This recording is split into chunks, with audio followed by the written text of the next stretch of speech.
To you tonight from the Oval Office. Before I begin, let me speak to important news that from earlier today. After 8 months of nonstop negotiation, by my administration, a ceasefire and a hostage deal has been reached by Israel and Hamas, the elements of which I laid out in great detail in May of this year. This plan was developed and negotiated by my team and will be largely implemented by the incoming administration. That's why I told my team to keep the incoming administration fully informed, because that's how it should be, working together as Americans. This will be my final address to you from the American people from the Oval Office, from this desk as president. And I've been thinking a lot about who we are and maybe more importantly, who we should be. Long ago in New York Harbor, an iron worker installed beam after beam, day after day. He was joined by steel workers, stonemasons, engineers. They built not just a single structure, but a beacon of freedom. The very idea of America was so big, we felt the entire world needed to see. The Statue of Liberty, a gift from France after our Civil War. Like the very idea of America, it was built not by one person, but by many people, from every background and from around the world. Like America, the Statue of Liberty is not standing still. Her foot literally steps forward atop a broken chain of human bondage. She's on the march, and she literally moves. She was built to sway back and forth to withstand the fury of stormy weather, to stand the test of time because storms are always coming. She sways a few inches, but she never falls into the current below. An engineering marvel. The Statue of Liberty is also an enduring symbol of the soul of our nation. A soul shaped by forces that bring us together and by forces that pull us apart. And yet through good times and tough times, we've withstood it all. A nation of pioneers and explorers, of dreamers and doers, of ancestors native to this land, of ancestors who came by force, a nation of immigrants who came to build a better life, a nation holding the torch of the most powerful idea ever in the history of the world, that all of us are created equal, that all of us deserve to be treated with dignity, justice, and fairness, that democracy must defend and be defined and be imposed, moved in every way possible. Our rights, our freedoms, our dreams. But we know the idea of America, our institution, our people, our values that uphold it are constantly being tested. Ongoing debates about power and the exercise of power. But whether we lead by the example of our power or the power of our example. Whether we show the courage to stand up to the abuse of power or we yield to it. After 50 years at the center of all of this, I know that believing in the idea of America means respecting the institutions that govern a free society. The presidency, the Congress, the courts, a free and independent press.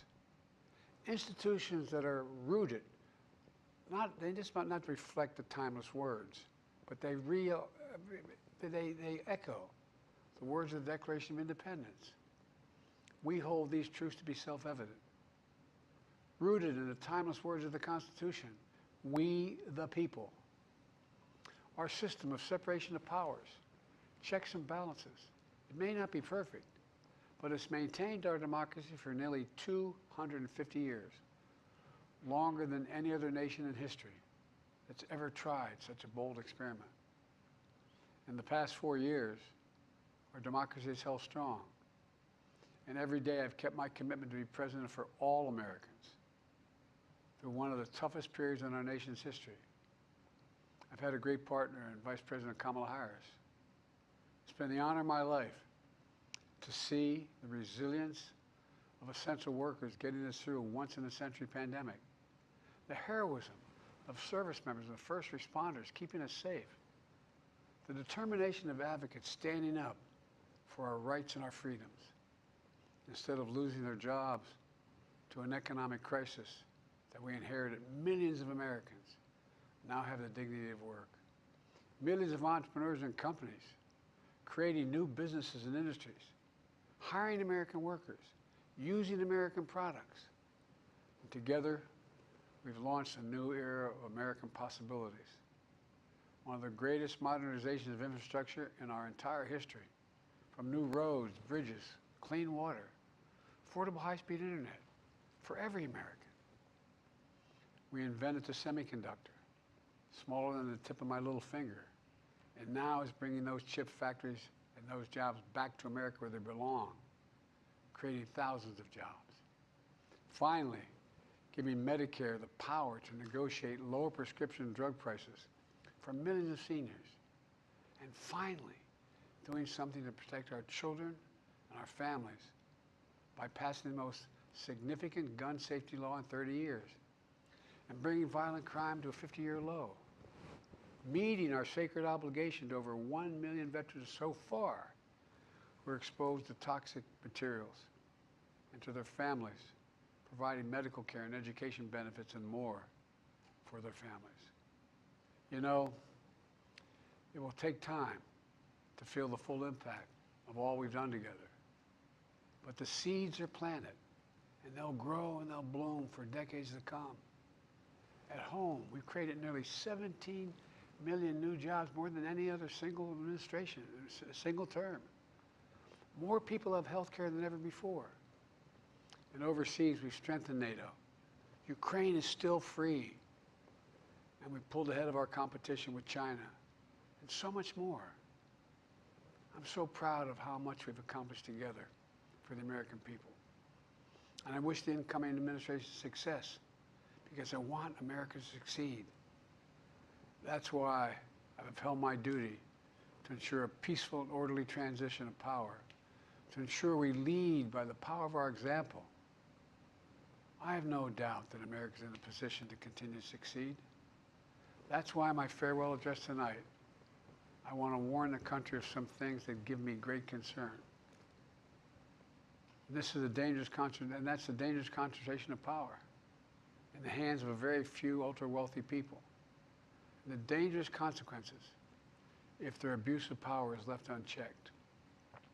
Today, an oligarchy is taking shape in America of extreme wealth, power, and influence that literally threatens our entire democracy, our basic rights and freedoms, and a fair shot for everyone to get ahead. We see the consequences all across America, and we've seen it before, more than a century ago. But the American people stood up to the robber barons back then and busted the trusts. They didn't punish the wealthy. Just made the wealthy play by the rules everybody else had to.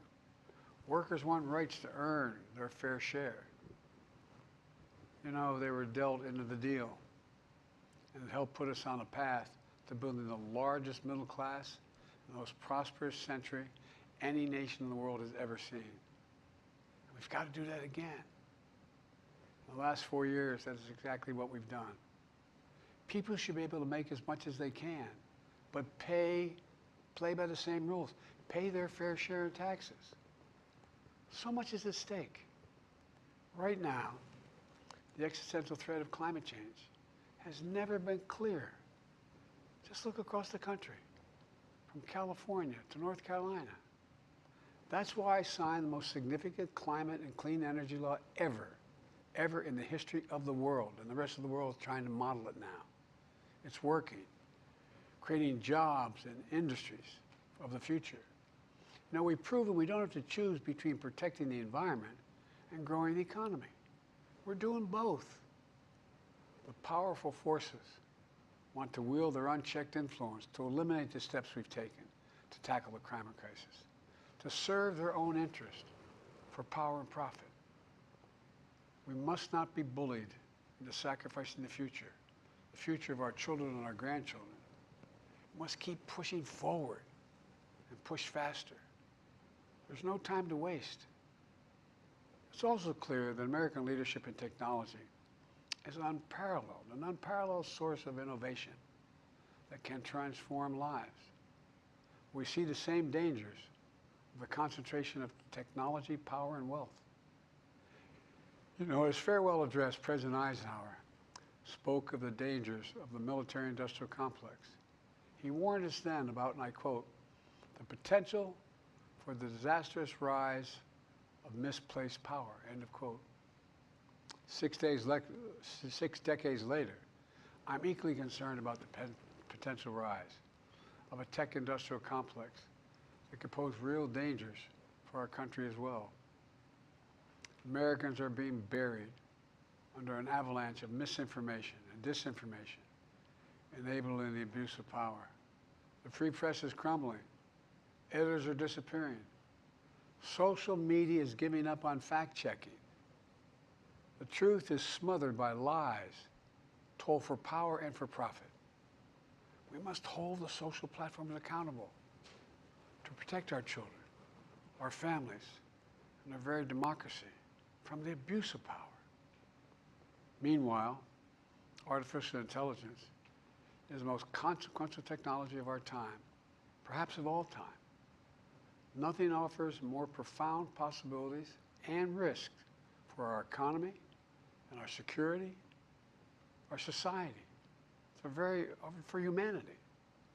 Artificial intelligence even has the potential to help us answer my call to end cancer as we know it. But unless safeguards are in place, AI could spawn new threats to our rights, our way of life, to our privacy, how we work, and how we protect our nation. We must make sure AI is safe and trustworthy and good for all humankind. In the age of AI, it's more important than ever that the people must govern. And as the land of liberty, America, not China, must lead the world in the development of AI. You know, in the years ahead, it's going to be up to the president, the presidency, the Congress, the courts, the free press, and the American people to confront these powerful forces. We must reform the tax code, not by giving the biggest tax cuts to billionaires, but by making them begin to pay their fair share.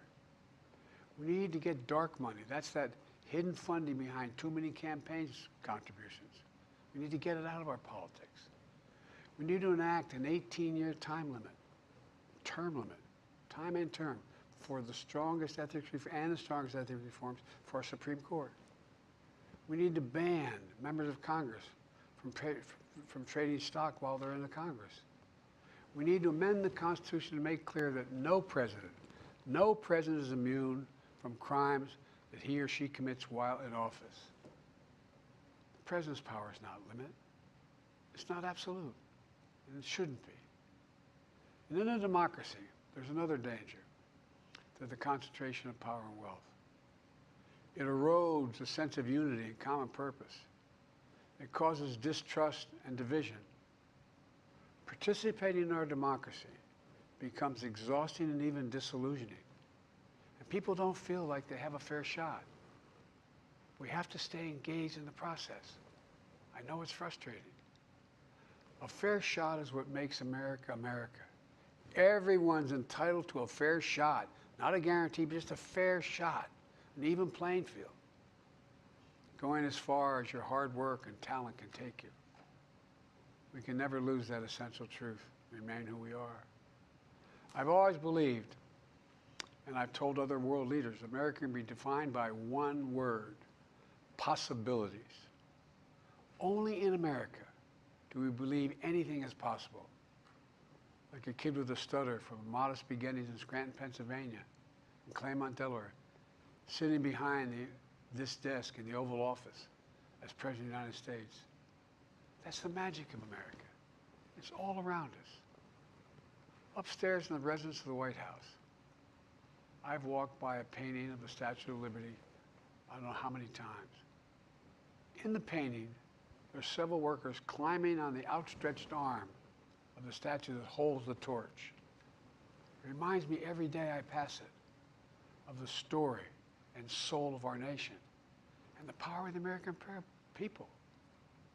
There's a story of a veteran. This is a veteran, the son of an immigrant, whose job was to climb that torch and polish the amber panes so rays of light could reach out as far as possible.